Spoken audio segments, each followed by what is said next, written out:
में इस प्रकार से एकत्रित होने में आनंद है दोबारा। We have our study continuing in the book of Numbers. और हमारा जो अध्ययन है वो गिनती की किताब में जारी है। If you will turn with me to Numbers chapter 23, we'll begin our lesson here. और अगर हम गिनती की किताब उसके 23वें अध्याय में अगर हम आए तो हम हमारे अध्ययन को वहां से जारी रखेंगे। And there are two things I want you to consider for today's lesson. और आज के इस अध्ययन के लिए मैं आपसे चाहूंगा कि आप दो बातों पर गौर करें। Uh, the first is that there is much important theological information here, which tells us about the whole Bible. और पहली बात यह है कि हमारे पास में यहाँ पर में एक बहुत ही महत्वपूर्ण सैद्धांतिक बाइबल संबंधी सैद्धांतिक बात है जो कि यहाँ पर में बताई गई है।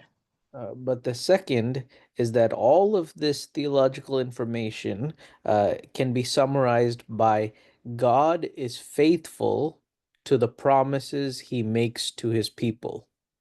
और यह एक दूसरी बात यह है कि यह सारी जो सैद्धांतिक पवित्र शास्त्र संबंधी सैद्धांतिक जो बातें हैं वो इस बात में संक्षेप में कही जा सकती है कि हर एक वायदा जो परमेश्वर करता है उसे पूरा करने में वो विश्वास योग्य है। This second lesson is one that is very important to us, especially in our difficult times. और यह जो दूसरी जो शिक्षा हम ले रहे हैं वो हमारे कठिन परिस्थितियों में खास तौर पर हमारे लिए बहुत लाभकारी है। When we are gathered with the saints and with the Lord's people, sometimes we can be learning so many things. और जब हम अपने संतों के बीच में रहते हैं और अन्य लोगों के विश्वासियों के साथ मिलते हैं हम बहुत सी चीजें सीख सकते हैं। Uh, but then when we return to our homes or to the places by ourselves, we don't find the importance of those things. और पर जब हम अपने घरों में वापस लौट जाते हैं तो फिर अकेले में जब आ जाते हैं तब हम इन चीजों के महत्व को नहीं जान पाते। But this section of scripture is one that is both important theologically and for the comfort of our souls. और पर यह जो भाग है पवित्र शास्त्र का वो हमारे धर्मशास्त्र के अध्ययन के संबंध में और उससे बढ़कर हमारी आत्मा की सांत्वना के लिए बहुत लाभकारी है। So before we look at the details, I just want to tell you how Moses is writing these things in order to bring us comfort. और इनकी गहराइयों में जाने के पहले मैं आपको यह बताना चाहूंगा कि मूसा हमें सांत्वना देने के लिए इन्हें किस प्रकार से लिख रहा है। Um, First, remember that in chapter 22 through 24, no Israelites are present. और पहले तो आप इस बात को स्मरण रखें कि पहले अध्याय से लेकर के 22वें अध्याय तक के कोई भी इज़राइली वहां उपस्थित नहीं है। In this chapter, there is Balak, the king of the Moabites, and Balaam, this wicked prophet. यहाँ पर में बालाक है और बालाम है बालाम जो कि एक दुष्ट भविष्यवक्ता है और बालाक जो है वो मोआबियों का राजा है। And these are not men from Israel. और ये जो दोनों हैं ये इज़राइल के लोग नहीं। These two men, they go up on the mountain and they can see Israel in the distance. ये दोनों जो हैं वो पहाड़ पे चढ़ कर के इज़राइल को दूर से देख सकते हैं। That means these must be things that God has revealed to Moses, since Moses and no other Israelite was present to witness these things. इसीलिए ये जो बातें हैं, इन बातों को परमेश्वर ने मूसा पर प्रकाशित किया होगा, क्योंकि उस समय पे कोई भी इस्राएली वहाँ पर में इसे देखने के लिए या इसकी गवाही के लिए उपस्थित नहीं थे। And the story of the journey of Israel from Egypt to the promised land could have been told without these chapters. और इस्राएल का वहाँ मिस्र से लेकर के कनान के देश तक के इस जो यात्रा है, इस यात्रा को, इन घटनाओं को बताए बगैर भी लिखा जा सकता था। But if God did not tell these things to Moses, some of our understanding would be lacking. पर अगर इस घटना को परमेश्वर मूसा के साथ नहीं बांटता, तो हमारी समझ में शायद कुछ घटी रह जाती। So let me name some of the questions that this story is meant to make us to ask. तो मैं आपके साथ में कुछ सवालों को बांटना चाहूंगा, जो इस घटना के द्वारा हम पूछने पे मजबूर हो जाते हैं। Uh, First question, can any mighty king stop Israel from reaching the promised land?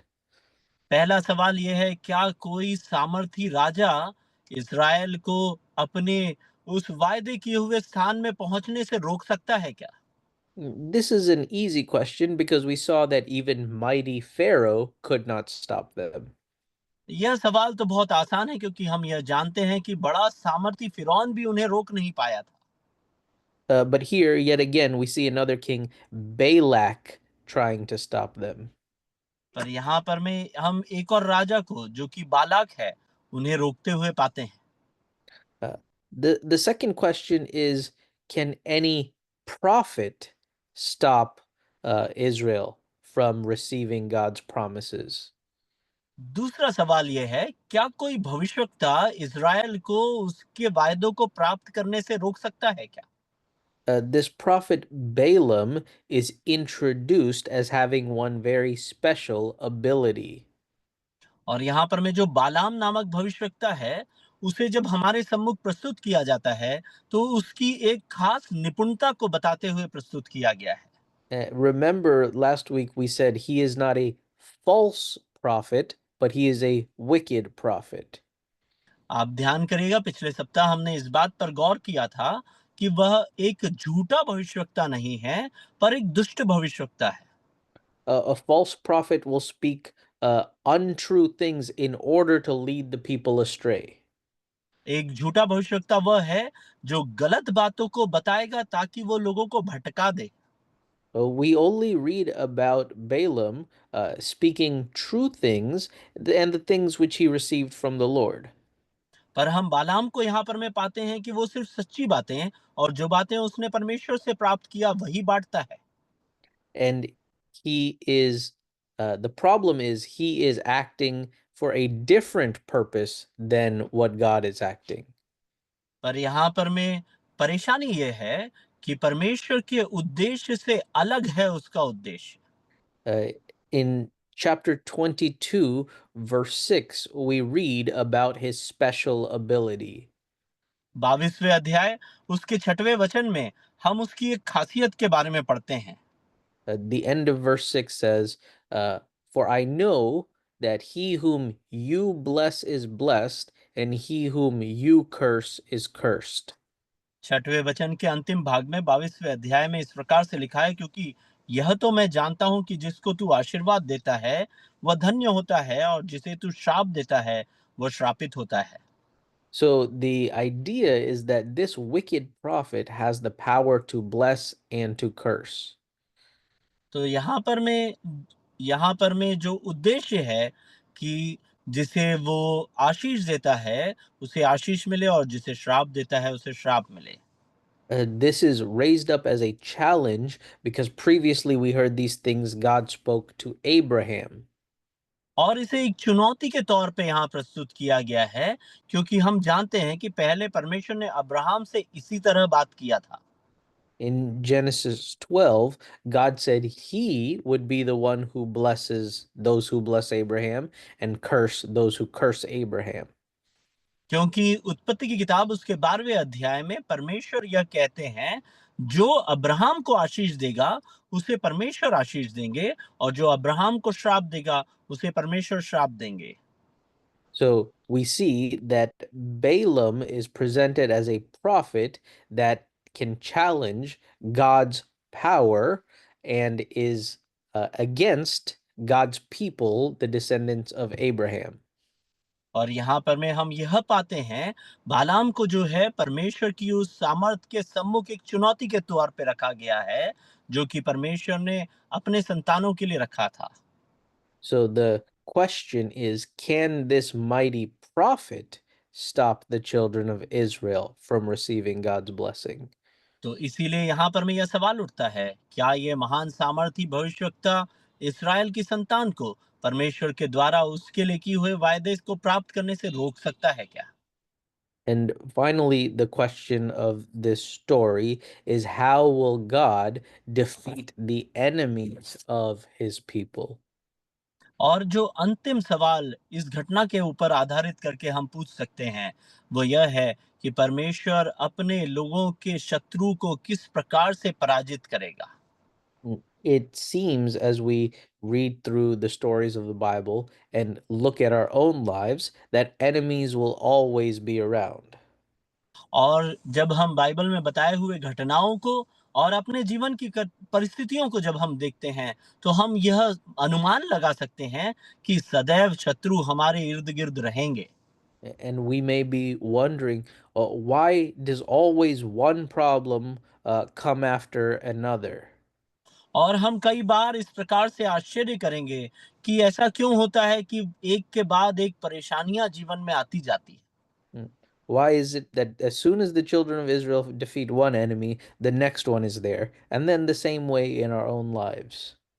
और हम ऐसा सोच सकते हैं कि एक शत्रु को इसराइल पराजित करता है, तुरंत ही दूसरा शत्रु प्रकट हो जाता है। हमारे जीवनों में भी ऐसी ही परिस्थितियां आती रहती है।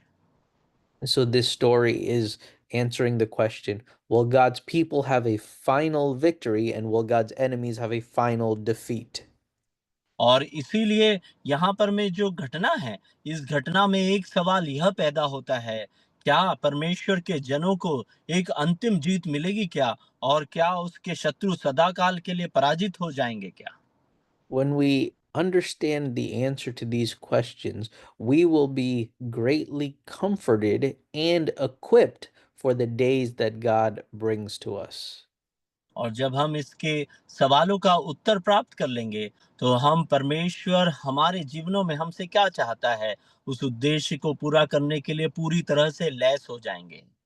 I can say for myself and for my family, we really need the strength of God that this passage is teaching us.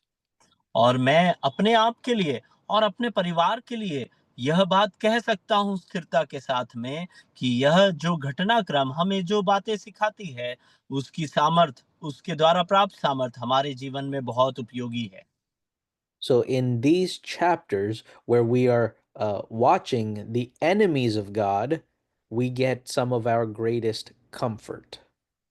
और इन अध्यायों में जहां पर मैं परमेश्वर के उन सामर्थी विरोधियों को हम देखते हैं, तो हम उसके द्वारा अपने जीवनों में बहुत सांत्वना को प्राप्त कर सकते हैं। So, we will begin our study in chapter 23 with a reminder of what is happening. और 23वें अध्याय के हमारे अध्ययन को हम एक इस बात को स्मरण करते हुए करेंगे कि क्या घटना यहाँ घट रही है। Balaam the king has hired Balak the king has hired Balaam the prophet to curse Israel. Balak नामक जो राजा है, उसने बिलाम नामक एक भविष्यवक्ता को काम दिया है कि वह इसराइल को श्राप दे। We read how the Lord opposed his Balaam's journey and sent the angel to stand in his way. और हमने इस बारे में अध्ययन कर चुके हैं कि किस प्रकार से परमेश्वर ने बिलाम के उस यात्रा को रोकने के लिए अपने स्वर्गदूतों को तक भेजा। God told him, "Only say the words that I tell you." और परमेश्वर ने उससे कहा कि मैं तुझसे जो कहूंगा ठीक वही बात को कहना। And so here in chapter 23 and 24, we are going to hear all that God has permitted Balaam to say. इसीलिए यहाँ 23वें और 24वें अध्याय में हम उन बातों को सीख पढ़ेंगे, जो परमेश्वर ने बिलाम को कहने के लिए कहा। So when they arrive here on the mountain, Balaam says to the king, build 7 altars and sacrifice the bulls and the rams.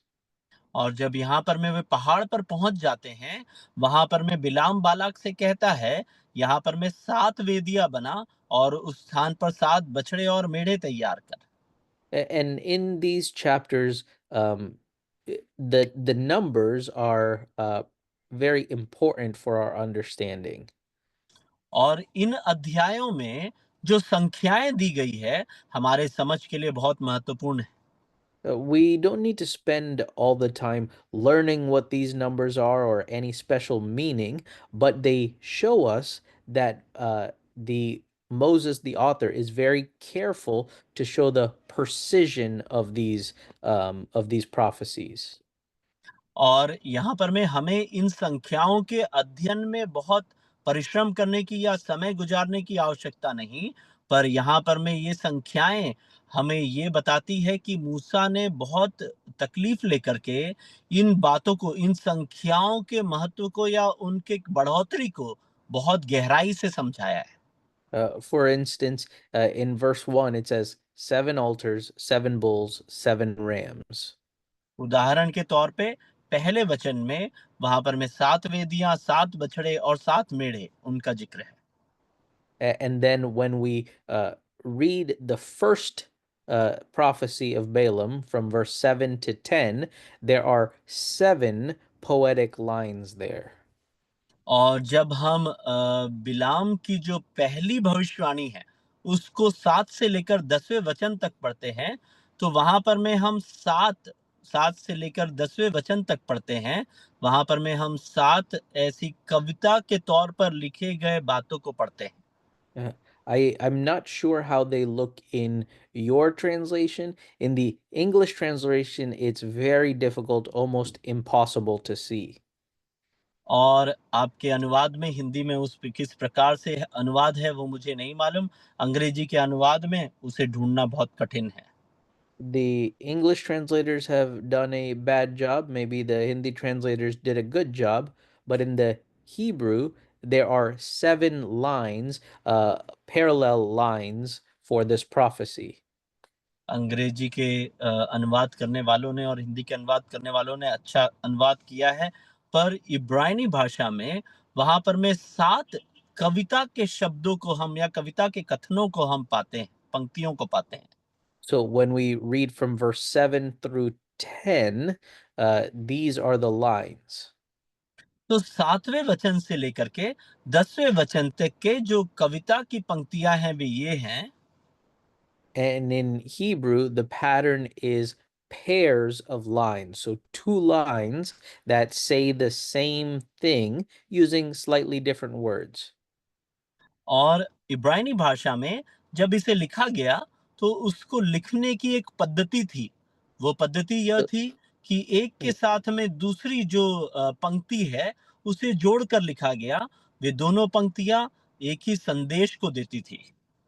See here in verse 7, the first it says, he took up his discourse and said, this is the title of this section.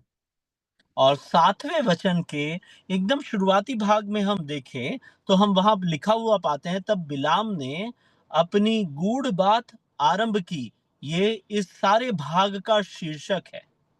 From here, we see 7 pairs of lines. So, pair number 1, it says, from Aram, Balak has brought me, Moab's king from the mountains of the east.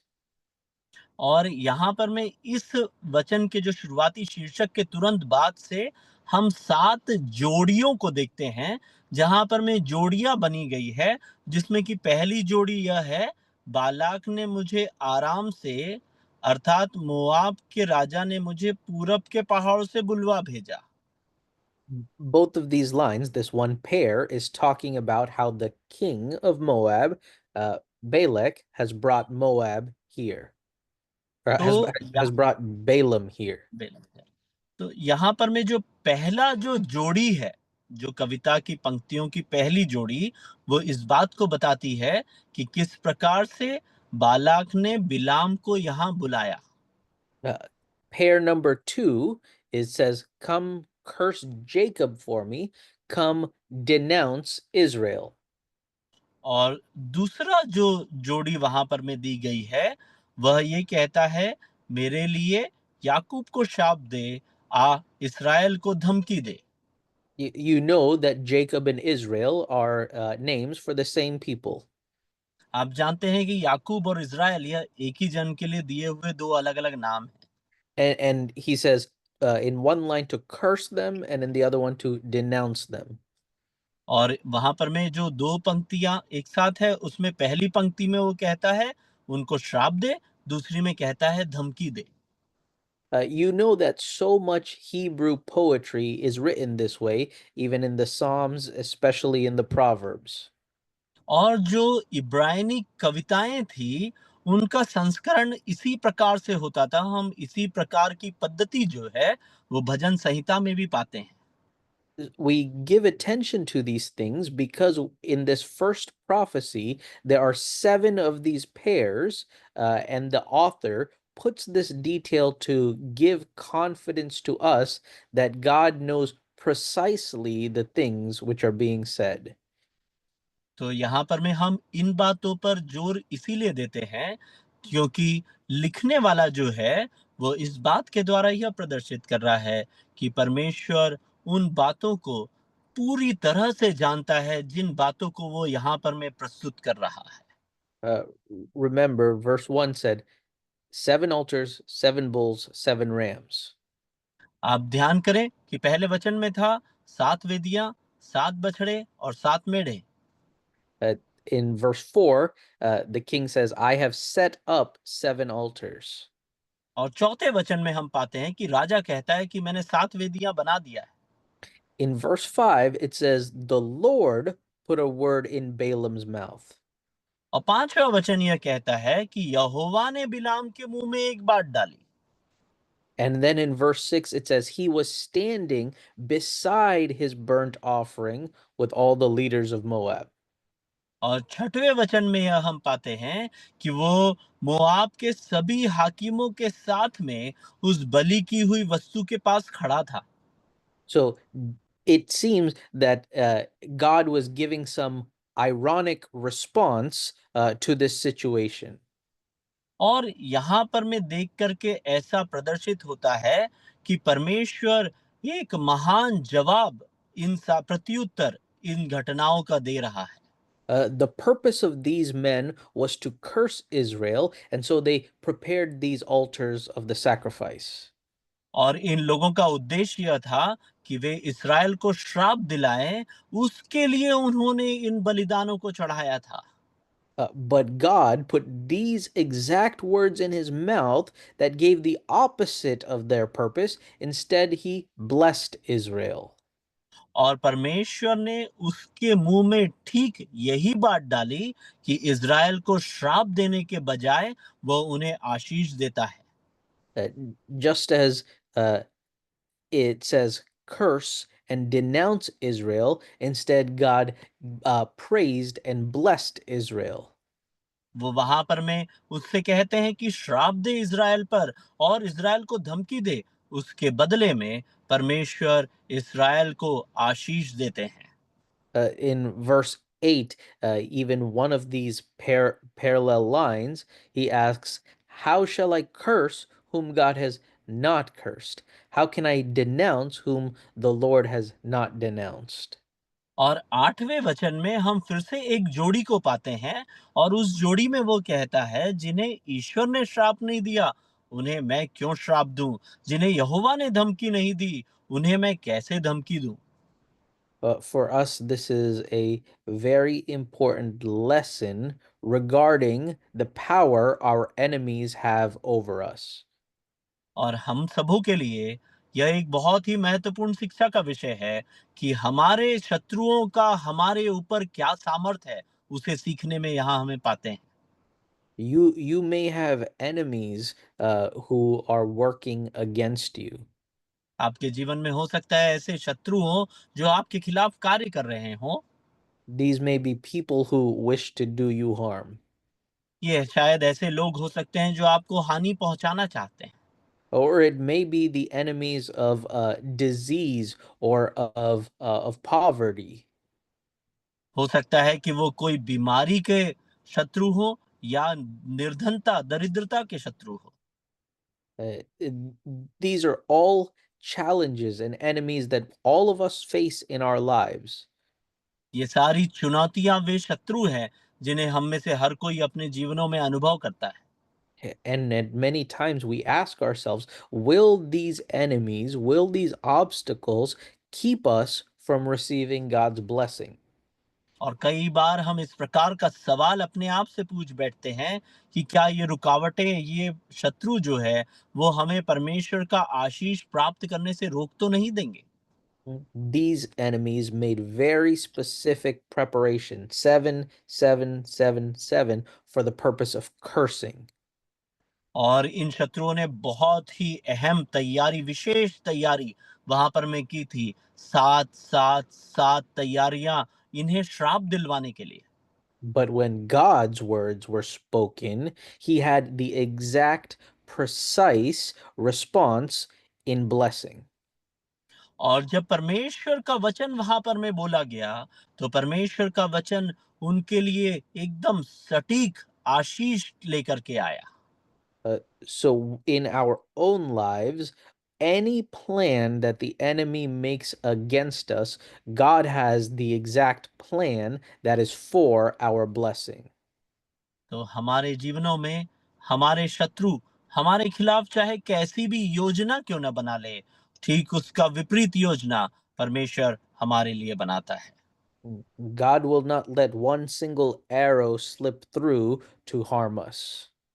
परमेश्वर एक तीर को भी उसमें से फिसल करके हमें हानि पहुंचाने के लिए अनुमति नहीं देगा। And see some more of the details that are in this first prophecy. और इस पहली भविष्यवाणी की और भी गहराइयों को जरा हम देख लें। In the second part of verse 9, he says, Behold, a people who dwells apart and will not be reckoned among the nations. और जो नौवा वचन है, उसके अंतिम भाग को हम ऐसा उसमें देख सकते हैं। लिखा है, वह ऐसी जाति है जो अकेली बसी रहेगी और अन्य जातियों से अलग गिनी जाएगी। This is to say, Moab is fearful of Israel as a nation. और यहाँ यह बात इस बात को दर्शाती है, मोआब जो है एक राष्ट्र के तौर पे इस्राएल राष्ट्र से डरता था। But this prophecy is saying Israel is special.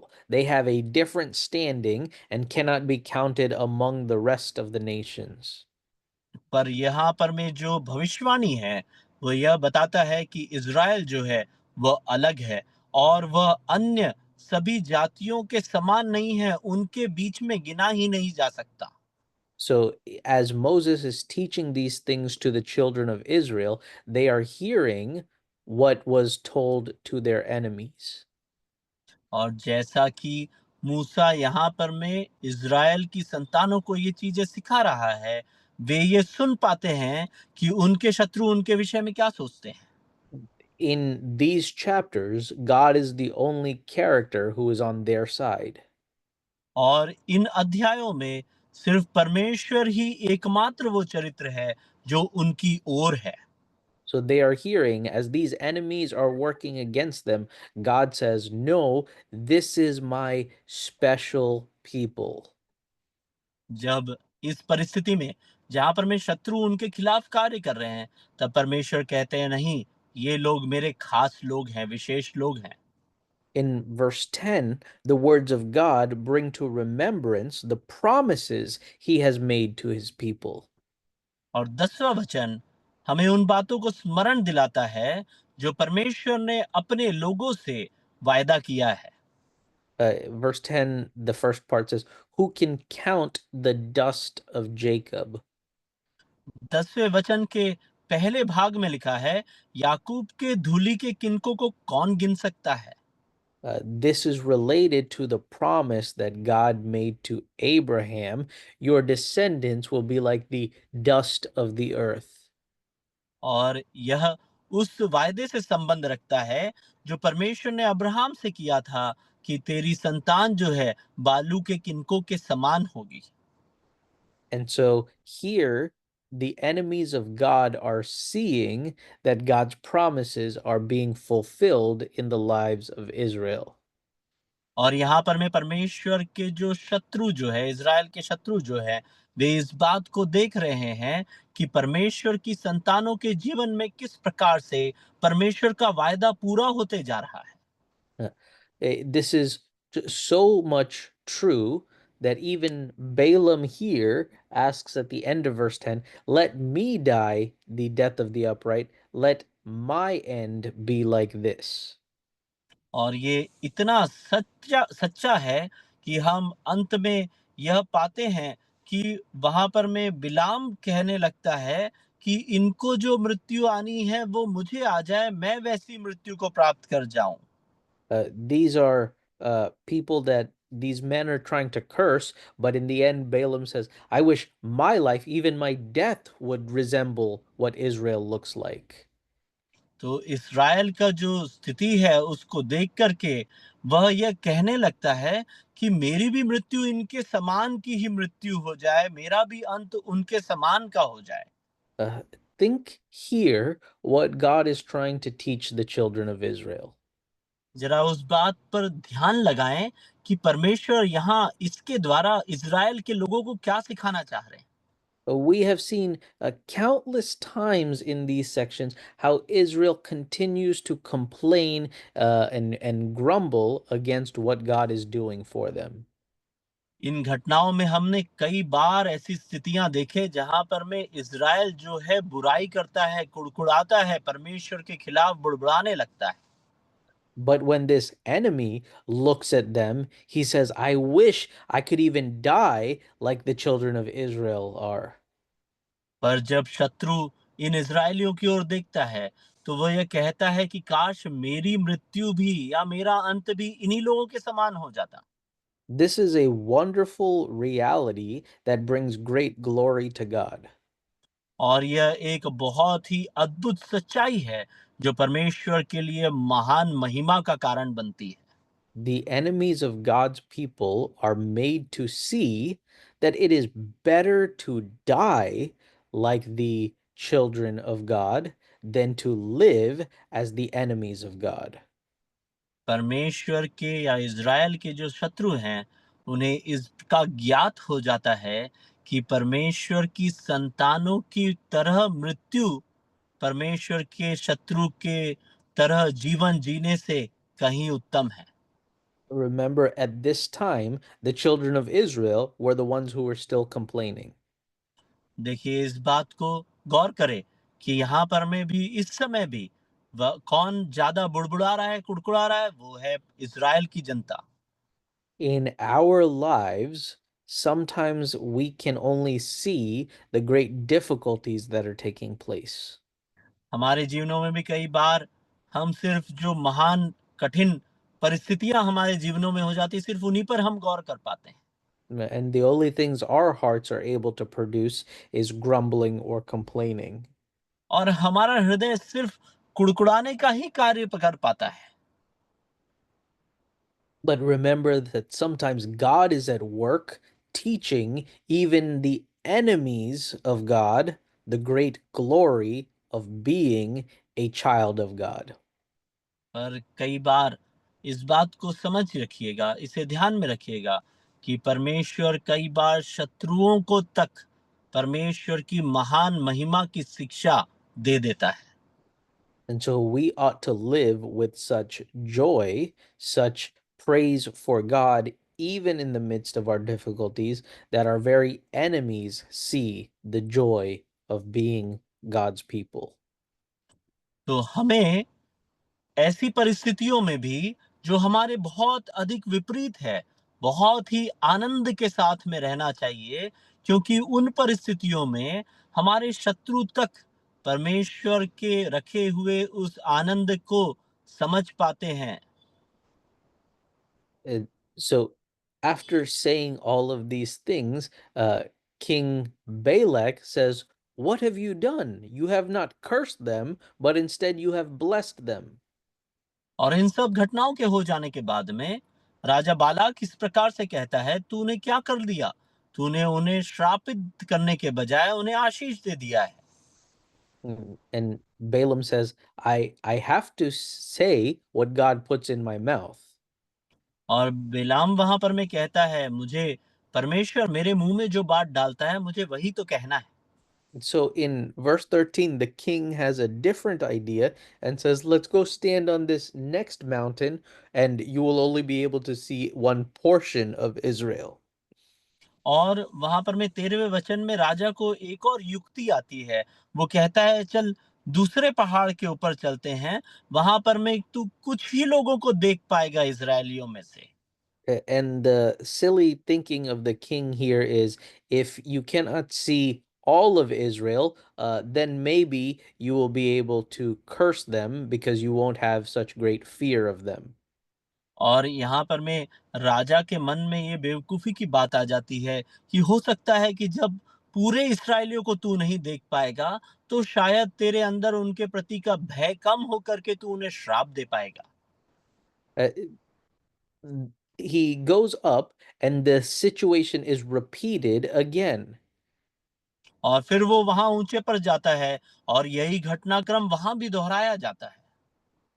And he again has built 7 altars and the bull and the ram on each of them. और वहां पर में भी वो 7 वेदियां बनाता है और उस पर बछड़ा और मेढ़ा चढ़ाता है।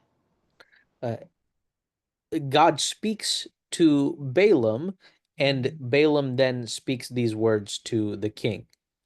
फिर वहां पर में दोबारा परमेश्वर बिलाम से बात करता है और फिर बिलाम उनसे बातें करने लगता है। But this time, there are 10 parallel lines that are spoken. और यहाँ पर में इस बार 10 जोड़ियां जो है पंक्तियों की हम पाते हैं। This is showing that as they continue, God's blessing becomes even more intense. यह हमें इस बात को प्रदर्शित करता है कि जब वह उन्हें परेशान करने में या श्रापित करने का परिश्रम और बढ़ा देते हैं, तो परमेश्वर का आशीष जो है उनके जीवन में और भी अधिक हो जाता है। As the enemies of God uh, continue to try and curse, God shows He will pour even greater blessing. जब परमेश्वर के शत्रु जन उनके खिलाफ और भी अधिक परिश्रम करने लगते हैं, तो परमेश्वर इस भाग के द्वारा इस बात को प्रदर्शित करते हैं कि वो आशीष को और भी अधिक बढ़ाते हैं। Uh, at the first, God blessed them as much as they tried to curse them. शुरुआत में परमेश्वर उन्हें उतना आशीष देते हैं जितना वो श्राप उन्हें देना चाहते हैं दूसरे शत्रु लोग। Here, they continue to try to curse, and God gives them even a greater amount of blessing. और यहाँ पर में ये और भी अधिक परिश्रम करते हैं उन्हें श्राप देने के लिए, पर परमेश्वर उन पर आशीष की और भी अधिक आशीष उन पर उड़ेलते जाते हैं। So, verse 18 again is the title of this prophecy. तो 18वां जो वचन है वो इस भविष्यवाणी का शीर्षक है, दूसरी भविष्यवाणी का। And then verse 19 to 24 is this 10 parallel lines. और 19 से लेकर 24 तक के जो वचन है वो 10 पंक्तियां, जो जोड़ी की पंक्तियां हैं, वो हम पाते हैं। Let us quickly go through and see some details here.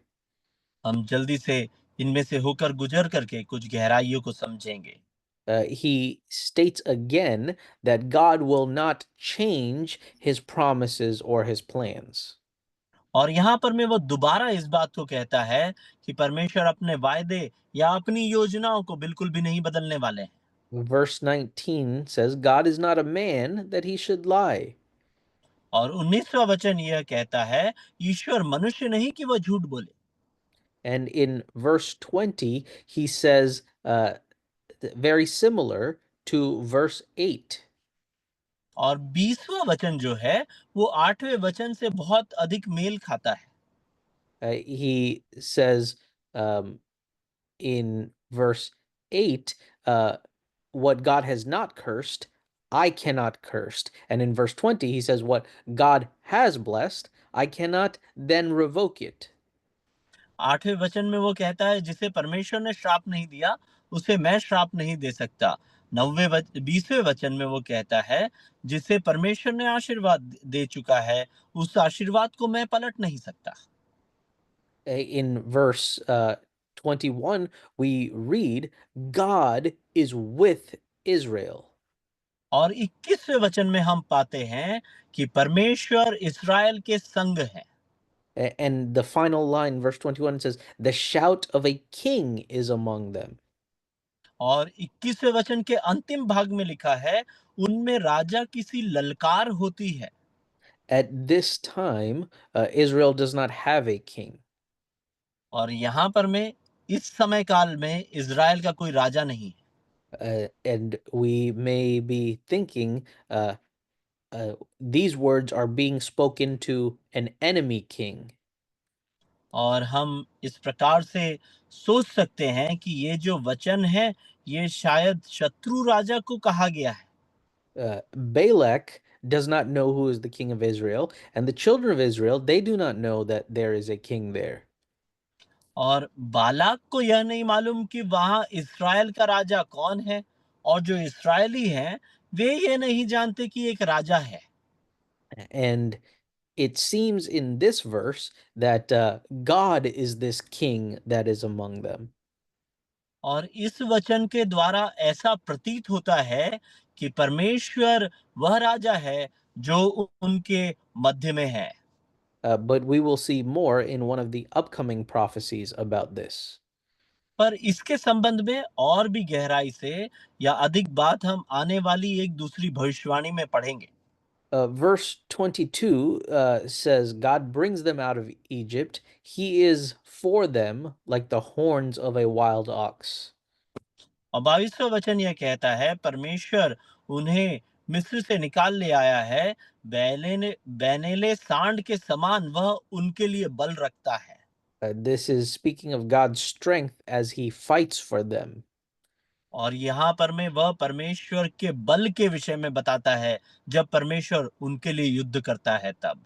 Verse 23 says, there is no omen against Jacob, there is no divination against Israel.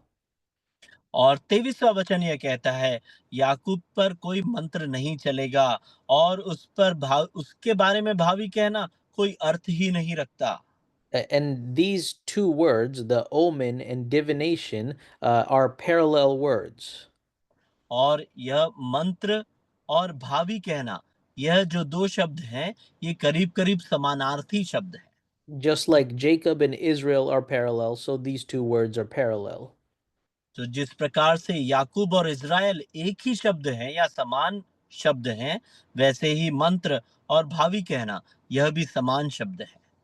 But in this poetry structure, there is something a little more taking place. पर जब इसे कविता के तौर पे यहाँ पर में लिखा गया है तो यहाँ उससे बढ़कर के कुछ एक बात यहाँ घट रही है। In this first line, it says, there is no omen against Jacob. और पहला भाग यह कहता है कि याकूब के खिलाफ कोई मंत्र नहीं चल सकता। This word for omen here in the Hebrew is the same word used previously in the book of Numbers and elsewhere in Scripture. मंत्र जो शब्द है उसके लिए इब्रानी में जो शब्द का उपयोग हुआ है वो यहाँ पर में जो उपयोग हुआ है उसे गिनती की किताब में पहले भी उपयोग में लाया गया है। This word is the same word for serpent. और यह शब्द जो है वो सांप के लिए भी यही शब्द का इस्तेमाल किया गया है। We saw just a few chapters ago the serpents were among Israel, and God had to deliver them when Moses lifted up the serpent on the staff. हम थोड़े दिन पहले ही इस बात का अध्ययन किए हैं कि किस प्रकार से सर्पों ने इज़राइल पर हमला कर दिया था और परमेश्वर को सर्प को ऊँचे पर उठाना पड़ा था ताकि वह उन्हें इन सर्पों के श्राप से छुड़ा सके। So the verse 23, the meaning truly is omen and divination. और यहाँ पर में जो अर्थ है वो मंत्र और भावी कहलाना वही है उसका अर्थ। But by using this word first, God reminds them that all of these wicked things are against them, just like the serpent was against the people in Genesis chapter 3. और इन शब्दों का पर इस शब्द का वहां उपयोग करके परमेश्वर उन्हें यह बताना चाहता है कि ये सारी वस्तुएं उनके खिलाफ उसी प्रकार से है जिस प्रकार से कुछ अध्यायों पहले वो सर्प उनके खिलाफ में था। So if we read it like this, there is no serpent against Jacob. What we are being reminded is God will not allow that great enemy to accomplish his purposes in our lives. तो यहाँ पर मैं याकूब के विषय में इस बात को कहते समय परमेश्वर इस बात को दोबारा स्मरण दिलाना चाहते हैं कि परमेश्वर किसी भी प्रकार के शत्रु को इसराइल के विरुद्ध में उठने नहीं देंगे।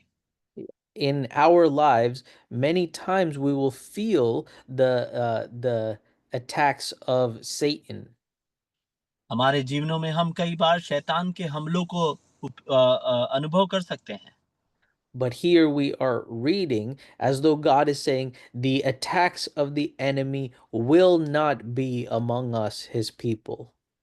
और पर यहाँ पर में हम यह पढ़ते हैं कि परमेश्वर के शत्रु का हमला हमारे मध्य में सफल नहीं होगा। The enemy have many great plans and schemes against us, but God says they will have no power. हमारे विरोध में शत्रु की बहुत सी योजनाएं होगी, पर परमेश्वर का वचन यह कहता है हमारे ऊपर उन योजनाओं का कोई सामर्थ या कोई बल या कोई अधिकार नहीं। It is just as Joseph said to his brothers, what you meant for evil, God meant for good. वह ठीक उस प्रकार से होता है जो कि यूसुफ ने अपने भाइयों से कहा था कि तुमने जिस चीज के द्वारा बुराई को चाहा था परमेश्वर ने उसके द्वारा भलाई उत्पन्न की है। In chapter 24, there are two more series of prophecies. और 24वें अध्याय में दो और भविष्यवाणियों को हम पाते हैं। And I have to quickly tell you what are contained in these. और उसको मैं बहुत जल्दी आपको बताना चाहूंगा। It, in chapter 24, they go to another location, and here they cannot see any of Israel. और 24वें अध्याय में वो एक नए स्थान में जाते हैं जहां से कोई भी इजरायली दिखता नहीं। That is Balak's plan. Balaam will see the wilderness and not look at the people.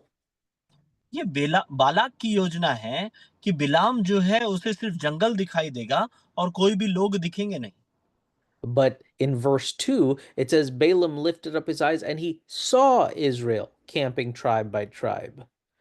और दूसरे वचन में हम पाते हैं परंतु वहां ऐसा होता है कि बिलाम अपनी आंख उठाता है और इसराइल को अपने गोत्र गोत्र के अनुसार बसा हुआ देख पाता है।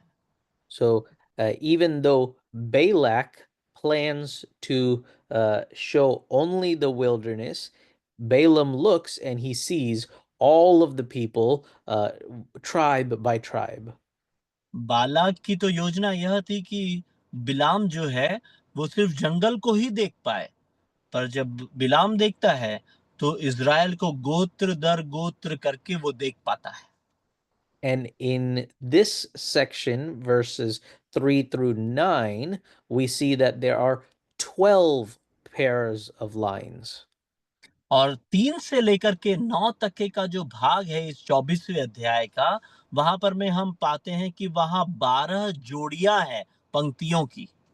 And this number is connected to the tribes of Israel. He saw them tribe by tribe. और यह जो संख्या है वो इज़राइल के गोत्रों से मेल खाता है, क्योंकि उसने उन्हें गोत्र दर गोत्र करके देखा। And as we read through these prophecies, we see that they are connected to the previous promises of God. और जब हम इन भविष्यवाणियों को देखते हैं, तो हम पाते हैं कि परमेश्वर के पहले के वायदों से वो संबंध रखता है। In verse 6, we read the descriptions, and these descriptions sound like the time in the Garden of Eden. और ये 6वें वचन में हम यह पाते हैं कि वो घटनाओं का जो ज़िक्र वहाँ पर में किया गया है, वो अदन की वाटिका से मेल खाता है। It talks about cedars beside the waters. You remember the names of the rivers surrounding the Garden of Eden. और यहाँ पर में हम उन वृक्षों के देवदारू के वृक्षों के विषय में पढ़ते हैं, जो जल के निकट लगाए गए हैं। आपको वे जो नदियाँ वहाँ की थी, अदन की वाटिका में, उनके नाम स्मरण होंगे। You remember here it says aloes planted by the Lord. Remember the garden, the Lord planted the garden there. और यहाँ पर में लिखा है 6वें वचन में, जैसा कि यहोवा के लगाए हुए अगर के वृक्ष, परमेश्वर ने उन्हें अदन की वाटिका में लगाया था। So here in verse 5, it's saying this is the dwelling place of Israel. And then verse 6 gives the description what that sounds like the Garden of Eden. और यहाँ पर 5वां वचन कहता है, इज़राइल का निवास स्थान यह है, और 6वां वचन जो है, वो अदन की वाटिका का ज़िक्र करता है। So this is saying the blessing of God is meant to overcome all the curses, even the great curse from the beginning. और यह इस बात को दर्शाता है कि परमेश्वर की जो आशीष है, वो सारे श्राप के ऊपर सामर्थ रखती है। वो पुराने बताए हुए श्रापों पर भी सामर्थ रखने वाला आशीष है। So the blessing of God for us, his people, will overcome even the curse that we received from Adam. तो परमेश्वर का हम उसकी संतानों पर की हुई आशीष जो है, वो आदम के द्वारा प्राप्त किए गए श्राप पर भी सामर्थ रखती है। In verse 7, we see another promise of God. 7वें वचन में हम परमेश्वर के एक और वायदे को देखते हैं। It says, his king, that is Israel's king, shall be higher than Agag, and his kingdom shall be exalted. और उसमें लिखा है, राजा यानी इस्राएल का जो राजा है, उस वो आगाग से भी महान होगा, और उसका राज्य बढ़ता ही जाएगा। This is connected to the events of Exodus chapter 17. और निर्गमन की किताब उसके 17वें अध्याय में हुए घटनाक्रमों से यह बात संबंध रखता है। This is, you remember, when they came into the wilderness, the Amalekites came and attacked them. आप अगर स्मरण करें, तो जब वे जंगल में आ जाते हैं, तो अमालेकी आकर उन पर धावा बोलते हैं। And when Moses was holding up his hands, they had victory. और जब मूसा ने अपना हाथ उठाए रखा था, तो वे विजयी होते जा रहे थे। And Aaron and Hur supported his hands so that the Israelites could defeat the Amalekites. और हारून ने उसके हाथों को समर्थन दिया, या उसकी सहायता किया, ताकि वो हाथ उठे रहे और इजरायली अमालेकियों को हरा दे। And at that time, God said, I will destroy Amalek from under heaven. तब परमेश्वर यह कहते हैं कि मैं अमालेक को जो है, वो इस पृथ्वी पर से मिटा डालूंगा। And there also he says, I will have war against Amalek from generation to generation. और वहां भी वो कहते हैं कि मैं पीढ़ी दर पीढ़ी अमालेकियों के साथ में युद्ध में रहूंगा। And these two things must be remembered together. इन दोनों बातों को एक साथ हमें स्मरण रखना चाहिए। And I'll put these in the chat because I want you to see them both at the same time.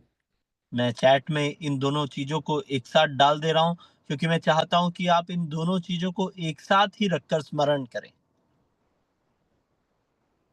Yeah, so first, verse 14, I will utterly blot out from under heaven. पहला है निर्गमन 17 का 14, जहां पर मैं परमेश्वर यह कहते हैं, मैं अमालेक को इस पृथ्वी पर से पूरी तरह मिटा डालूंगा। And the next is from verse 16. और उसके बाद है 16वां वचन 17वें अध्याय का, निर्गमन 16 का 17, 17 का 16। And here it says, I will have war from generation to generation. वहां पर मैं वो यह कहता है कि उन अमालिक के साथ में मैं पीढ़ी दर पीढ़ी युद्ध करता रहूंगा। Verse 14 speaks of final and full defeat. और जो 14वां वचन है वो अंतिम और पूरे पराजय के बारे में कहता है। But verse 16 says, over and over again, generation by generation. पर 16वां वचन यह कहता है, बार बार हर पीढ़ी में पीढ़ी दर पीढ़ी। So the question is, how are both of these things to be true together? तो फिर यहाँ पर में सवाल उठता है कि ये दोनों साथ में कैसे सच हो सकते हैं। And that is why that same question is in our own lives. Why do we have problem after problem? यही सवाल हमारे जीवनों में भी हम उठा सकते हैं कि हमें बार बार परेशानियों का सामना बार बार क्यों करना पड़ता है। And the plan of God is to have victory day by day and to have the final ultimate victory at the end. तो परमेश्वर की योजना यह है कि दिन प्रतिदिन वो हमें विजय दिलाता रहे, जिसके द्वारा हम अंत में विजयी साबित हों। God will have his ultimate king who will reign over the earth in the kingdom to come. परमेश्वर अपने उस महान राजा के साथ में उसके जब उसका राज्य आएगा, इस पृथ्वी पर राज्य करेंगे। And we must live understanding that the challenges in our own lives are connected to the victories that God desires to have generation by generation. तो हमें इस विचार के साथ में जीवन जीना चाहिए कि हमारे जीवनों में जो चुनौतियां हैं, पीढ़ी दर पीढ़ी परमेश्वर उन चुनौतियों पर हमें जय दिलाएंगे। God will have the final victory and the all the glory when he returns. और अंत में विजय और वो महान महिमा परमेश्वर की होगी जब वो दोबारा आएगा। But we must be those who fight with that same powers in our own lives day by day when the glory is not visible. पर हम वो लोग होना चाहिए जो महिमा को अभी देख नहीं पा रहे हैं, उसके बावजूद भी उसी सामर्थ के साथ में दिन प्रतिदिन अपने युद्ध को लड़ते रहे। And we read back in Numbers 24, verse 8, of this king will crush the bones of his enemies. और यहाँ पर मैं गिनती की किताब में वापस आते हुए 24वें अध्याय के 8वें वचन में हम यह पढ़ते हैं कि अपने शत्रुओं के हड्डियों के टुकड़े टुकड़े वह कर डालेगा। In chapter 24, verse 9, we read of this lion who's crouching down. और हम इस नौवा जो वचन है 24वें अध्याय के 9वें वचन में हम यह पढ़ पाते हैं कि एक सिंह है जो लेटा हुआ है। These lines are taken exactly from Genesis chapter 49. और इन शब्दों को, इस भाग को उत्पत्ति की किताब उसके 49वें अध्याय से लिया गया है। In Genesis 49, Jacob is about to die and he calls his sons and he blesses each of them one by one. उत्पत्ति 49 में याकूब मृत्यु की शैया पर है और वो अपने पुत्रों को बुलाता है और उन्हें एक एक करके आशीष देता है। Here we were just reading that Balaam saw the camp tribe by tribe. हमने यहाँ पर में अभी पढ़ा था कि बलाम ने यहाँ पर में गोत्र दर गोत्र इनको देखा। Uh, Balaam is speaking these things regarding all of Israel. ये बलाम जो यहाँ पर में है, वो जो है सारे इस्राएल के लिए इन बातों को कह रहा है। But he takes these lines from what Jacob had said about his son Judah. पर इस भाग को वह उस भाग में से ले लेता है जहां पर मैं याकूब अपने पुत्र यहूदा के विषय में कह रहा है। So we are seeing that even from the books of Moses, Judah was being set apart from the rest of his brothers. और इसके द्वारा हम इस बात को सीख पाते हैं कि मूसा के समय काल से ही यहूदा को जो है अपने अन्य भाइयों से अलग रखा गया। And so what will be true of Judah will be for the benefit of all of Israel. तो इसीलिए यहूदा के लिए जो बातें सच होने वाली है वो सारे इसराइल की भलाई का कारण होगी। Then we come to the final prophecy, verse 15 to 24. अब हम अंतिम भविष्यवाणी की ओर आ जाएं जो 15 से लेके 24 तक के वचनों में है।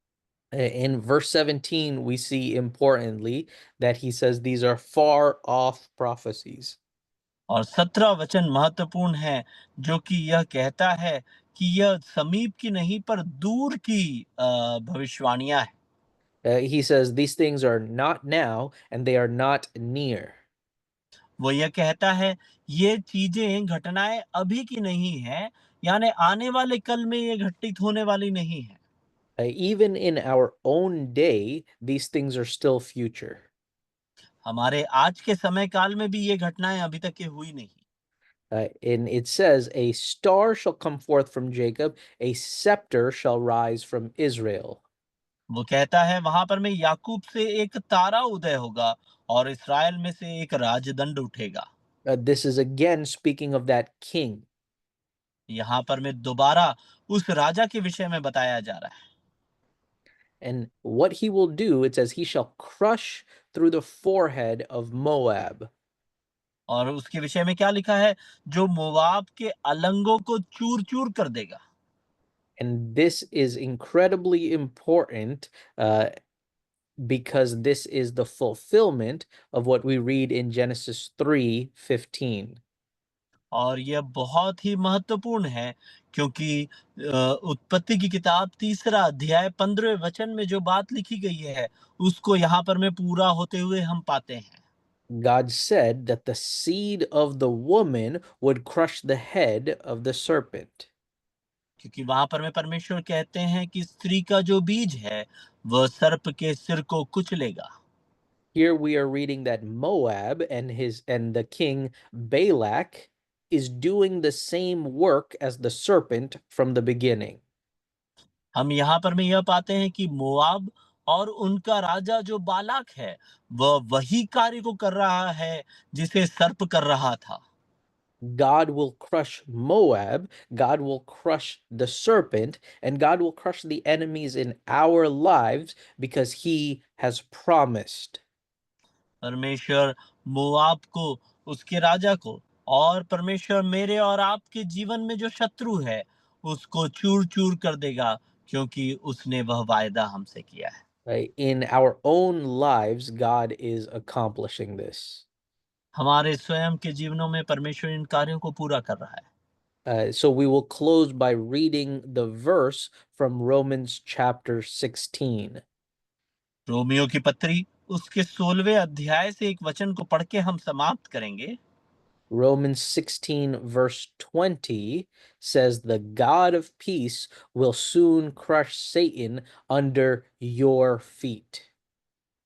रोमियो की पत्री 16वां अध्याय उसका 20वें वचन में हम पढ़ते हैं, शांति का परमेश्वर शैतान को तुम्हारे पांवों से शीघ्र कुचलवा देगा। So the promise and plan of God from the very beginning was to overcome the curse through the promise of his blessing. और परमेश्वर की योजना शुरुआत से ही यह थी कि उसके जो आशीष के सामर्थ्य से जो परेशानियां हैं उसे वो चूर चूर कर दे, या जो विरोध है उसे वो पराजित कर दे। In our own lives, we will have many challenges and many enemies which attempt to keep these things from happening.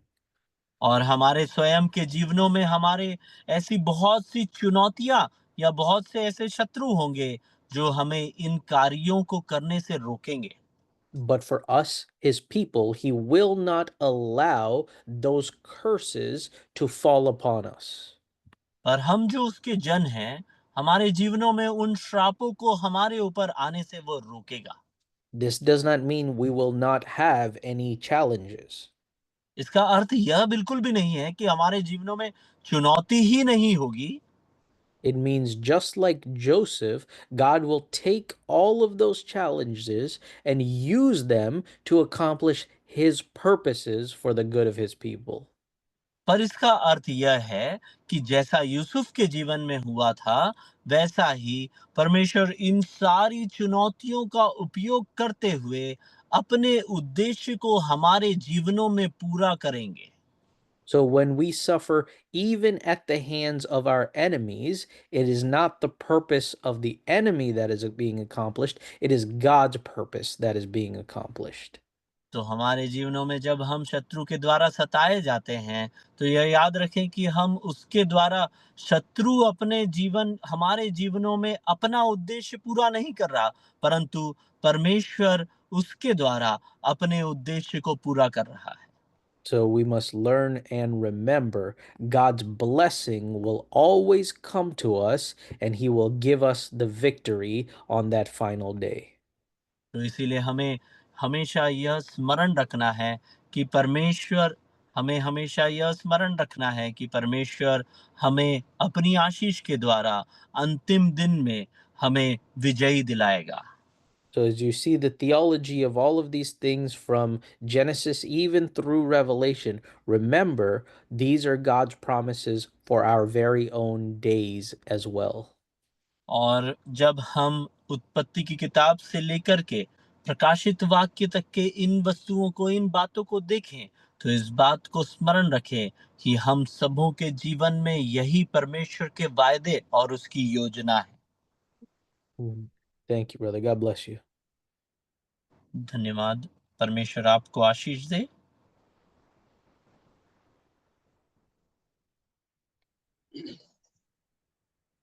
बहुत धन्यवाद सैमन जॉर्ज बाबू